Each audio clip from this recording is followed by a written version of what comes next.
buenos días. Nos acabamos de vestir. Hoy me he puesto camiseta azul marino de Zara. Me voy a poner estos pantalones azul marino también de Zara de hace unos cuantos años. Ayer no estaba muy inspirada y he decidido no complicarme la existencia con el look de hoy. Entonces vamos a por un look monocromo azul marino. Nos ponemos un cinturón marrón. Y vamos a poner este collar que es de Lefties de hace unos años, que tenía una cosa dorada y yo lo quité. Pendientitos de Shein, así.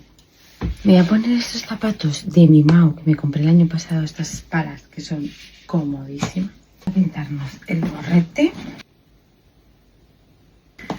Bolso de purificación García y tenemos look de lunes, que no sé cuándo veis esto, pero hoy es lunes, amigas.